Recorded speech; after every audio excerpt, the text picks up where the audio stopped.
मधु और कैटव के डराने पर ब्रह्मा जी बहुत ज़्यादा डर गए और मधु कैटव ने कहा कि यदि तुम कमज़ोर हो तो इस आसन पर बैठने का तुम्हें कोई अधिकार नहीं है। अब उनकी बातें सुनकर के मन ही मन ब्रह्मा जी चिंतित हो गए और सोचने लगे कि मुझ जैसा तपस्वी कर भी क्या सकता है। इससे आगे की कथा को सूत जी प्रारंभ करते हुए कहते हैं कि उसके पश्चात उन दोनों वीरों को देख करके सर्वज्ञानी ब्रह्मा जी साम दाम दंड भेद इत्यादि नीतियों के माध्यम से युद्ध की समाप्ति के उपाय सोचने लगे। इनके वास्तविक बल का मुझे कोई ज्ञान नहीं है और नीति के अनुसार जिसके बल की जानकारी ना हो उनके साथ युद्ध करना बिल्कुल भी उचित नहीं है, ऐसा ब्रह्मा जी मन ही मन में सोचते हैं।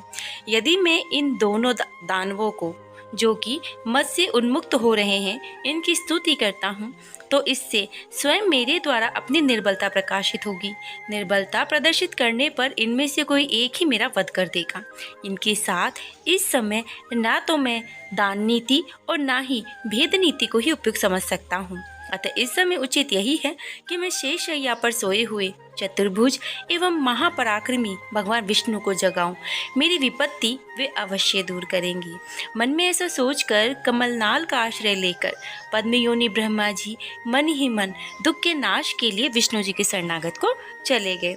वे शुभ संबोधनों के द्वारा योग निद्रा के कारण स्पंदन रहित उन नारायण जगतपति भगवान विष्णु को जगाने के लिए उनकी स्तुति करने लगे। ब्रह्मा जी कहते हैं, हे दीनानाथ, हे हरे, हे विष्णु, हे माधव, भक्तों की पीड़ा हरने वाले, हे ऋषिकेश, हे सर्वव्यापिन, कृपा करके मेरी बात सुनिए, उठिए उठिए और मेरी रक्षा कीजिए। हे विशंबर, हे पुण्य श्रवण, हे कीर्तन, हे सृष्टि पालक, संहार के कारक, हे महाराज, ये दोनों मत से उन्मत्त दानव मेरा वध करना चाहते हैं। हे सर्वाधार, मुझे संकट से उबारिए। क्या आप यह नहीं चाहते हैं? हे महाविष्णु, इस समय दुख से अत्यधिक पीड़ित हूँ और आपकी शरणागत हूँ। ऐसी स्थिति में आप मेरी उपेक्षा करेंगे तो आपका जगत पालन का नियम निरर्थक हो जाएगा। अब इस प्रकार स्तुति करने पर जब योग निद्रा में लीन भगवान विष्णु नहीं उठे तो ब्रह्मा जी ने विचार किया कि भगवान विष्णु अवश्य ही शक्ति के अधीन होकर योग निद्रा के वश में हैं, जिससे ये धर्मात्मा तो अब जग नहीं रहे हैं। अतः दुख से पीड़ित मैं इस समय क्या करूं? अहंकार के मध्य में चूर वे दोनों दानव मुझे मारने के उद्देश्य से यहाँ आ पहुँचे हैं। अब मैं क्या करूं? कहाँ जाऊं? अब मुझे शरण देने वाला यहाँ कोई नहीं है। ऐसा मन में सोचते हुए वे इस निष्कर्ष पर पहुँचते हैं और एकाग्रचित होकर के भगवती योग निद्रा की स्तुति करने लगते हैं। उन्होंने अपने मन में यह दृढ़ निश्चय कर लिया था कि वे महाशक्ति अब मेरी रक्षा करने में समर्थ हैं, जिन्होंने भगवान विष्णु को भी चेतनाहीन तथा निस्पंदन किया हुआ है। इस लोक में जैसे मृत प्राणी को शब्द आदि गुणों का आभास नहीं होता, उसी प्रकार निद्रा के कारण अपने नेत्र मूंदे हुए भगवान विष्णु कुछ भी जान सकने में असमर्थ हैं।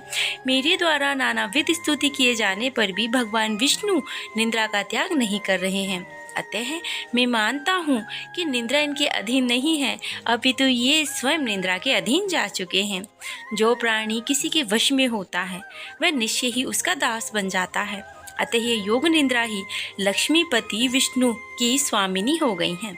जिस शक्ति के द्वारा सिंधुपुत्री लक्ष्मी के वश में रहने वाले भगवान विष्णु भी वशीभूत कर लिए गए हों, उन्हीं भगवती ने निश्चित रूप से इस जगत को अपने अधीन किया हुआ है।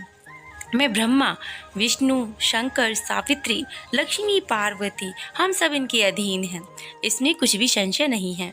भगवान विष्णु भी जिस शक्ति के वश में विवश होकर वशीभूत होकर सो रहे हैं, जिस प्रकार एक सामान्य प्राणी सोता है, अन्य महापुरुषों के विषय में तो कहा ही क्या जाए।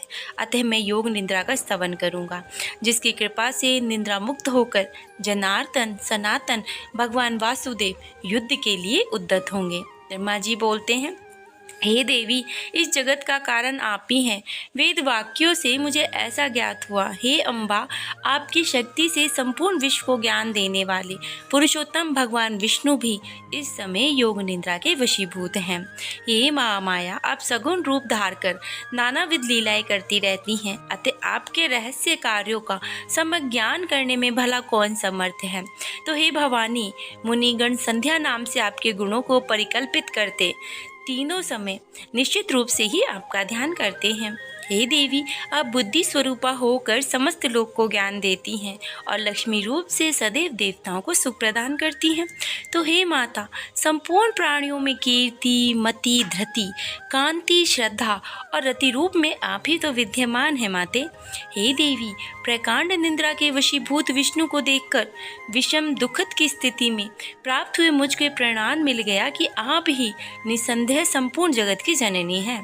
अब इस विषय में सैकड़ों तर्क वितर्क की कोई आवश्यकता नहीं है। इस संसार में ऐसा कौन सा बुद्धिमान प्राणी है जो आपके संपूर्ण चरित्र को जानने में सक्षम है।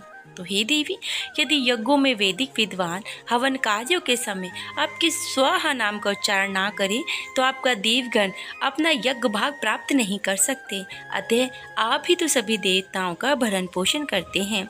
आपकी योग माया ने भगवान विष्णु के शरीर के सभी अवयवों को अपने वश में कर रखा है। अतः वे इस विषम विपत्ति को नहीं जान रहे हैं। तो हे माते, इस समय आप आदिदेव को मुक्त करें और इन दोनों महादैत्यों का वध कर दें। इसमें से आपको जो उचित जान पड़े आप वो कीजिए। आपकी शक्ति के वश में पड़े अपने पति भगवान विष्णु इस समय सिंधु सुता लक्ष्मी को भी नहीं जगा सकती, क्योंकि हे भगवती, मुझे ऐसा प्रतीत होता है कि आपके ही बलपूर्वक लक्ष्मी जी भी शयन करने के लिए विवश हैं, जिससे वे भी जग नहीं रही हैं। तो हे देवी, इस संसार में वे प्राणी धन्य हैं जो आपके चरणों में भक्ति भाव रखते हैं, अन्य देवताओं की उपासना त्याग कर आपके ध्यान में लीन रहते हैं, आपको ही संपूर्ण कामनाएं पूर्ण करने वाली कामधेनु और समस्त लोक की जननी मान करके आपका ही भजन करते हैं। युग के आरंभ में सर्वप्रथम विष्णु का सृजन किया गया, सबके पालन के लिए उन्हें निर्मल शक्ति प्रदान की गई। इस प्रकार जगत की रक्षा की उन्होंने भगवान विष्णु को निंद्रातिभूत करके आपने समय सुला दिया है। तो हे अम्बे, आपको जो उचित जान पड़े आप वो कीजिए। तो हे माता, यदि आप चाहती हैं कि मेरा वध कर दीजिए तो हे जगदम्बे, मुझ मरण जनित दुख की लेश मात्र भी चिंता नहीं है।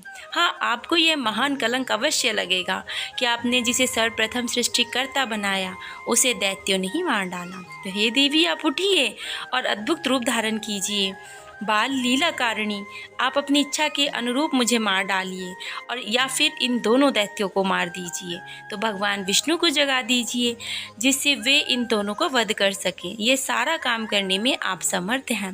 सूत जी आगे कथा में कहते हैं कि ब्रह्मा जी के द्वारा इस प्रकार स्तुति किए जाने पर विष्णु जी के शरीर से निकलकर तामसी देवी उनके समीप आकर खड़ी हो गई। अतुलित तेज वाले विष्णु के समस्त अंगों को छोड़कर योग निद्रा उन दोनों का संहार करने के लिए बाहर निकल पड़ी थीं। वे जनार्दन जब चेतनयुक्त शरीर वाले हुए तब विष्णु को देखकर ब्रह्मा जी को परम प्रसन्नता हुई।